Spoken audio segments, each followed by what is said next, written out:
Hoggie's beer reviews. Hoggie's beer reviews. What's going on, guys? Welcome back to another one of Hoggie's beer reviews. Now, today's beer is a beer that's been requested many times over. I haven't drank this in years, but I picked it up for the review. Check it out, guys. A lot of you guys have seen this in the stores. This is Boddingtons Pub Ale. Boddingtons, smooth and creamy, it says. Imported from Britain, it says. Let's see, where's the name of the brewery on here?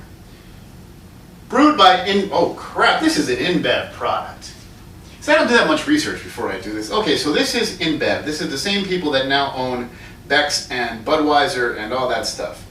Okay, so it's owned, and no wonder it's available at all the supermarkets. It's got InBev's distribution. Go figure. But yeah, brewed by InBev UK Limited, Luton, England.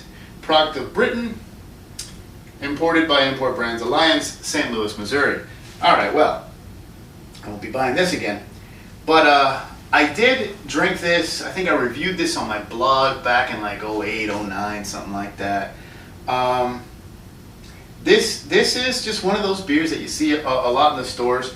People think it's, you know, good and it's a big deal because it's got the tall can, it's got a little nitro widget in there, kind of like an alligator ball, like in a spray paint can, except it releases nitrogen. More on that in a bit.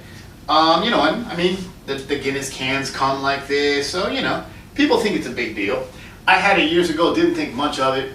It doesn't really get good ratings across the board, but since I haven't had it in so long, I figured it was time to pick up some Boddingtons and try it once again. So before we get to it, there's not a lot to say about this beer, but before we get to the review, let's punch it up. Beer Advocate and rate beer like we always do. Starting with beeradvocate.com, out of 1,690 ratings, it scores a 74. Brewed by Boddingtons in the UK, categorized as an English Pale Ale at 4.7% alcohol by volume. And let me show you real quick before I jump over. That's what we're talking about there. In case you guys don't believe me, I show it to you. Then jumping over to rate beer, Boddington's Pub Ale in a can, brewed by Samlesbury, InBev UK. They categorize the style as a bitter, and out of 1,874 ratings, it scores a 29. Again, 4.7% alcohol by volume. They list a commercial description that says can, pasteurized, nitro widget. Also sold as Boddington's Gold and Boddington's Expert. Creamy head and a golden well-balanced body. That's what it says on rate beer. Once again, what the? Oh, oops. I think I touched something. Now, yeah, there we go. Technology can be a pain when it doesn't work right. Okay, that's that. Enough of that. Again, I don't really think highly of this beer, but it's been requested, you know, and I haven't had it in years, so I'm going to do this for you guys and just kind of give it a kind of a reevaluation. Also, as you may notice, I have some other British beers lined up. I'm actually going to be doing a series of British beers. So, and well, not really British beers, just the old speckled beers, because came across the hen house. More on that later. Stay tuned. I'm doing them back to back to back. We're going British for about a week or two on here. So that's that. And of course, British beers, proper British pint glass. So that's that. Now, I'm going to pour this, and when you pour any beer that has a nitro widget, first of all, you have to pour it quick, because once you pop the top, it releases the nitrogen, so this beer will foam over if you don't pour it immediately. As far as I know, there's only a handful of beers that are sold in a can like this with a nitro widget. Boddingtons is one of them. The Guinness can and bottle, actually, the bottle has the widget of the Guinness Draft. They have it. Young's Double Chocolate Stout, I think their can also has the nitro widget, and the can version of Old Speckled Hen also comes with the nitro widget. Nitrogen gives beer a really, really smooth body and a really creamy head.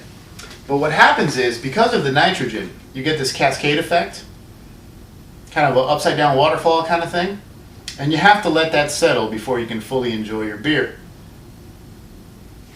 I actually have a video of the cascade effect on a Guinness and an Old Speckled Hen. It's still on my channel. They were the first videos I ever uploaded before I had a camera that had audio capabilities. So you can go check those out. I may put the link down in the description there. But that's what happens with these beers.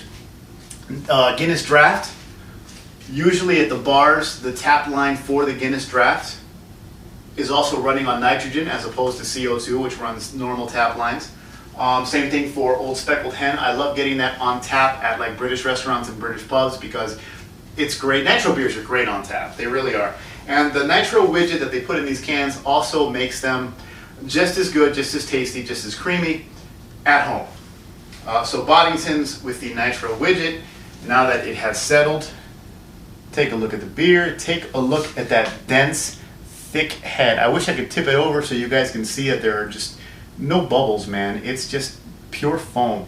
And that's the benefit of the nitrogen. With that said, let's get to the beer. The downside of nitrogen is that you don't get a lot of head. You don't get a lot of smells out of the beer because the head is so dense. The nitrogen just really kind of covers up and absorbs a lot of the aromas from the beer. Really, it smells like a plain beer. Getting a little bit of apple, oddly enough. A little bit kind of a malty, yeasty kind of thing going on. And that's it.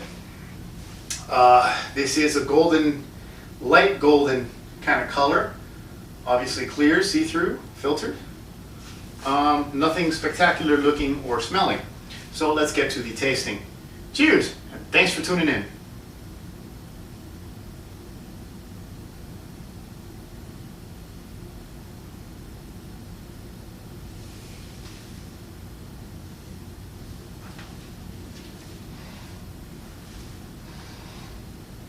Yeah, see, it's creamy, sure. Smooth and creamy, and that's what I love about these nitro beers. But there's kind of like this off-putting apple taste and a tinge of something almost metallic. The body is really, I mean, yes, it's smooth and creamy, but it's also thin. Kind of goes with the color, you know. It's kind of a flat, thin, light-bodied beer. Not a lot going on, no heft. You know, for a beer this light and this thin, you want carbonation, you want fizz, you want bite. It helps make it refreshing. This, it's almost kind of like a flat Corona almost. I mean, it's not as nasty as Corona because there's no corn in here, but it's along those lines.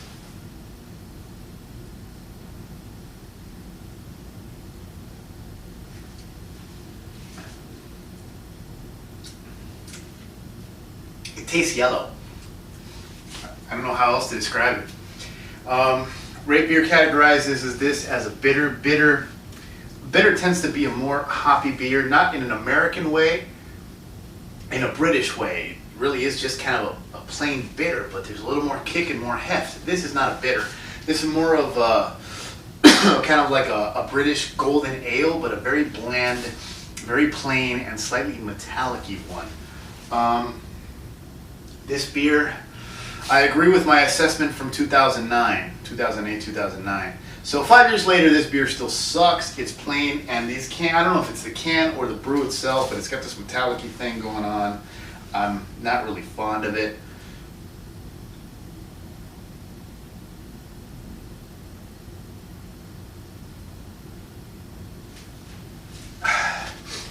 Let's see if I can show you guys, though. See if I can do this without spilling. I don't know if you can see that, but look at that. It's just like this dense, creamy, you know, foam. There's no big bubbles. It's just like a solid mass. Great. That's the great thing about nitro, but it does not help this beer. You know what, man? I don't usually do this. I always manage to find some kind of redeeming quality in a beer. This, on the other hand, glass empty. No. There's a lot of other beers I'd rather drink. This has that nasty metallic-y apple taste that lingers in the back, and in the front, like the main part of the beer doesn't have any redeeming qualities. It's smooth, it's easy drinking, but it's got a nasty lingering aftertaste. It doesn't have enough flavor, it doesn't have enough body, it doesn't have enough personality. this beer sucks. So I guess it is fitting that it is an InBev product.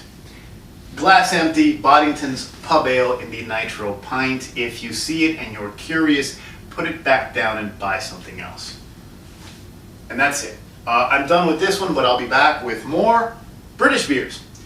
Thanks for tuning in. Remember Hoggie's Beer on Facebook, Twitter, Google+, and hoggiesbeer.com. There's more coming, guys, so stay tuned. Cheers. Don't spend your money. Please don't.